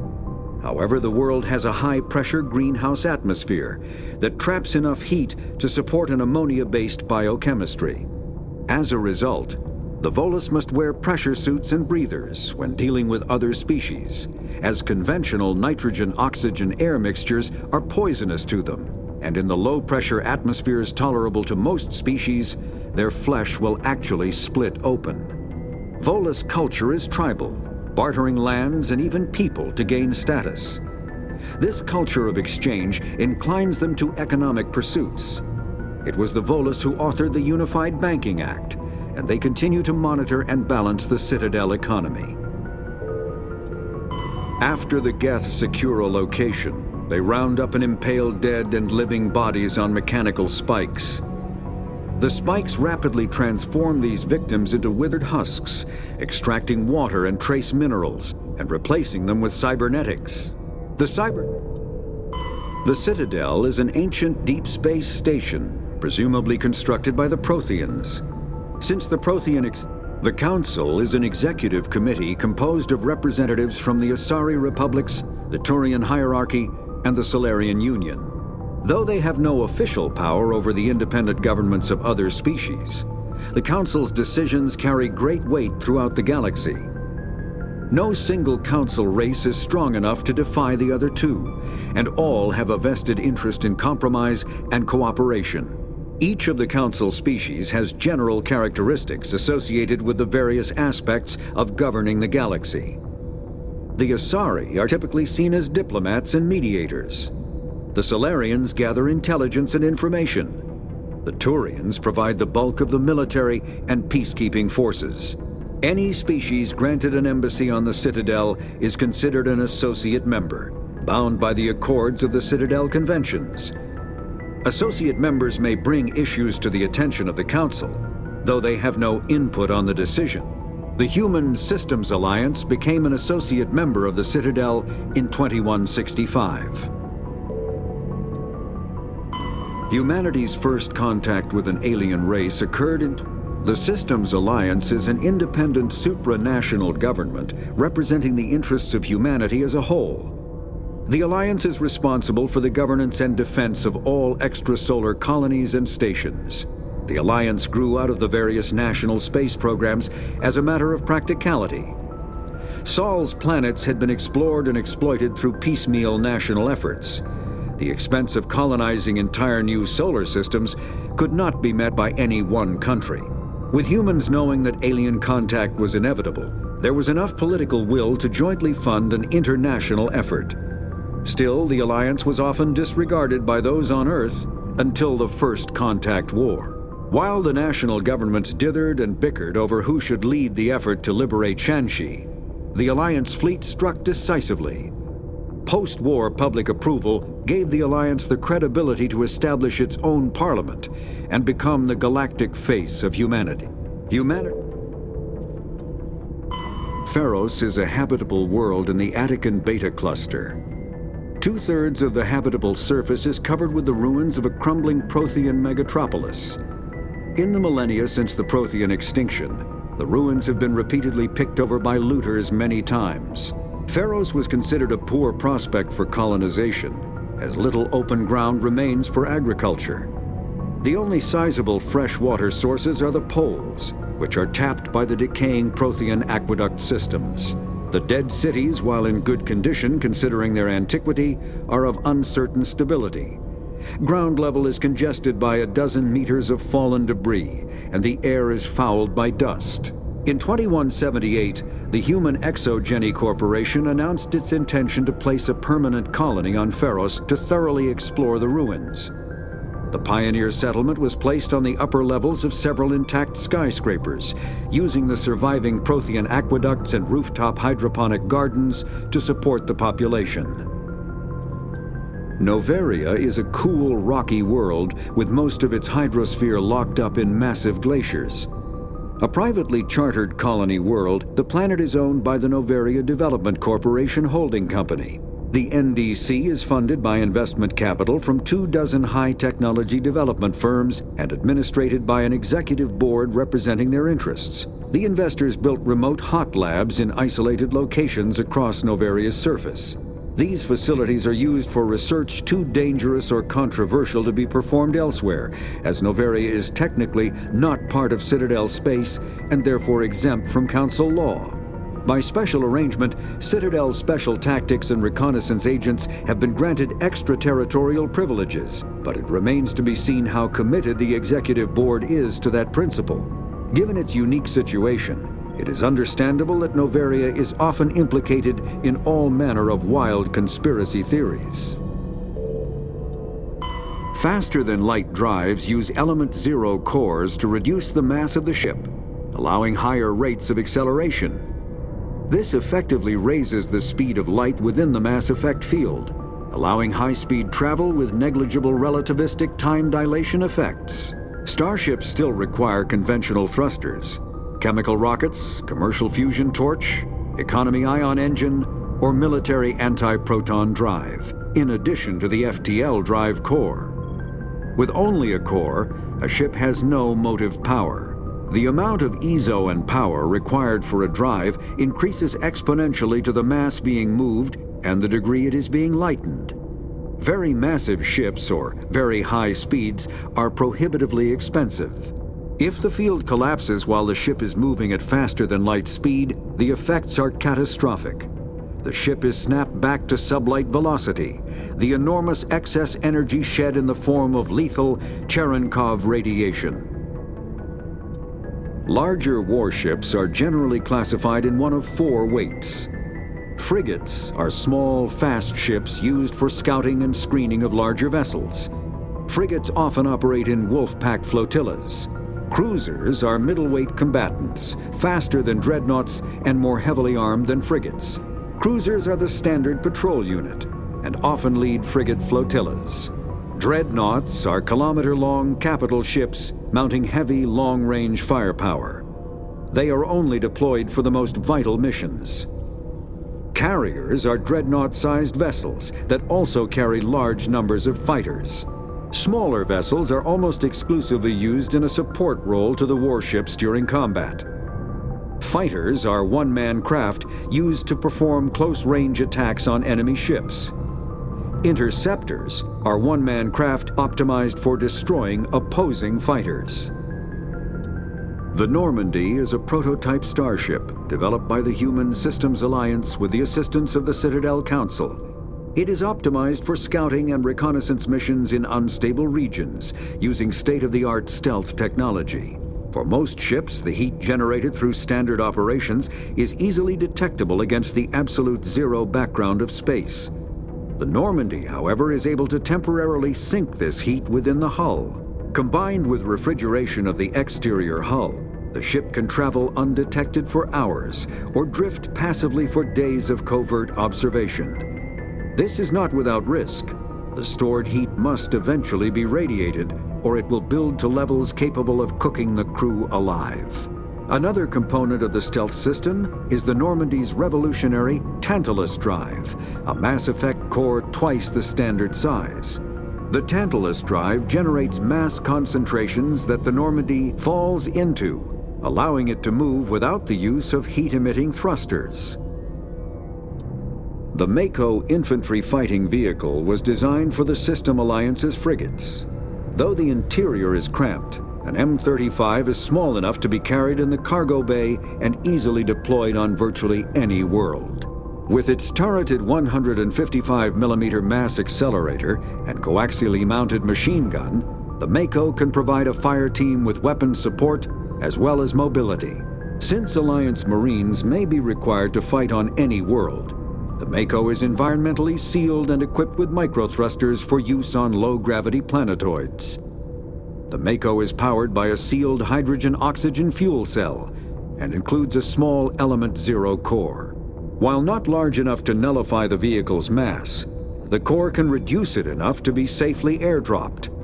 When used in conjunction with thrusters, it also allows the Mako to extricate itself from difficult terrain. Biotics is the ability of rare individuals to manipulate dark energy and create mass effect fields through the use of electrical impulses from the brain. Intense training and surgically implanted amplifiers are necessary for a biotic to produce mass effect fields powerful enough for practical use. The relative strength of biotic abilities varies greatly among species and with each individual. There are 3 branches of biotics. Telekinesis uses mass-lowering fields to levitate or impel objects. Mass-raising kinetic fields are used to block or pin objects. Spatial distortion uses rapidly shifting mass fields to shred objects. Most organic species are capable of developing biotic abilities, though there are risks involved. Biotics are the result of an in utero exposure to Element Zero. This usually causes fatal cancers in the victim, but in rare cases, it coalesces into nodules within the fetus's developing nervous system. An artificial intelligence is a self-aware computing system capable of learning and independent decision-making. Creation of a conscious AI requires adaptive code, a slow, expensive education, and a specialized quantum computer called a blue box. An AI cannot be transmitted across a communication channel or computer network. Without its blue box, an AI is no more than data files. Loading these files into a new blue box will create a new personality, as variations in the quantum hardware and runtime results create unpredictable variations. The Geth serve as a cautionary tale against the dangers of rogue AI, and in Citadel space, they are technically illegal. Advocacy groups argue, however, that an AI is a living, conscious entity, deserving the same rights as organics. They argue that continued use of the term artificial is institutionalized racism on the part of organic life. The term synthetic is considered the politically correct alternative. A virtual intelligence is an advanced form of user interface software. VIs use a variety of methods to simulate natural conversation, including an audio interface and an avatar personality to interact with. Although a VI can provide a convincing emulation of sentience, they are not self-aware, nor can they learn or take independent action. VIs are used as operating systems on commercial and home computers. Minimal VI agents are also available. Agents are compact and specialized. Some serve as personal secretaries, filtering calls and scheduling meetings based on user-defined priorities. Others are advanced search engines, propagating themselves across the extranet to collate user-requested data. Commercial VIs in a variety of stock personalities are available at any software retailer. Boutique firms and hobbyists also build unique VIs to personal specification. Although software emulation of living personalities is illegal, reconstructions of famous historical figures are common. Mass relays are feats of Prothean engineering advanced far beyond the technology of any living species. They are enormous structures scattered throughout the stars and can create corridors of virtually mass-free space, allowing instantaneous transit between locations separated by years or even centuries of travel using conventional FTL drives. Primary mass relays can propel ships thousands of light years, often from one spiral arm of the galaxy to another. However, they have fixed one-to-one connections. A primary relay connects to one other primary relay and nowhere else. Secondary relays can only propel ships across a few hundred light years. However, they are omnidirectional. A secondary relay can send a ship to any other relay within its limited range. There are many dormant primary relays whose corresponding twins have not yet been located. These are left inactive until their partner is charted, as established civilizations are unwilling to blindly open a passage that might connect them to a hostile species. Omni-tools are handheld devices that combine a computer microframe, sensor analysis pack, and manufacturing fabricator. Versatile and reliable, an Omni-tool can be used to analyze and adjust the functionality of most standard equipment, including weapons and armor, from a distance. The fabrication module can rapidly assemble small three-dimensional objects from common reusable industrial plastics, ceramics, and light alloys. This allows for field repairs and modifications to most standard items, as well as the reuse of salvaged equipment. Omni-tools are standard issue for soldiers and first-in colonists. Combat hard suits use it. Medigel is a common medicinal salve used by paramedics, EMTs, and military personnel. It combines several useful applications: a local anesthetic, disinfectant, and clotting agent all in one. Once applied, the gel is designed to grip tight to flesh until subjected to a frequency of ultrasound. It is sealable against liquids, most notably blood, as well as contaminants and gases. The gel is a genetically engineered bioplasm created by the CERTA Foundation, a medical technology megacorp based on Earth. Technically, Medigel violates Council laws against genetic engineering, but to date it has proved far too useful to ban. All modern infantry weapons, from pistols to assault rifles, use micro-scaled mass accelerator technology. Projectiles consist of tiny metal slugs suspended within a mass-reducing field, accelerated by magnetic force to speeds that inflict kinetic damage. The ammo magazine is a simple block of metal. The gun's internal computer calculates the mass needed to reach the target based on distance, gravity, and atmospheric pressure, then shears off an appropriate-sized slug from the block.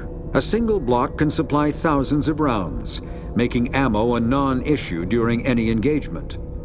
Top-line weapons also feature smart targeting that allows them to correct for weather and environment. Firing on a target in a howling gale feels the same as it does on a calm day at the practice range. Smart targeting does not mean a bullet will automatically find the mark every time the trigger is pulled. It only makes it easier for the marksman to aim.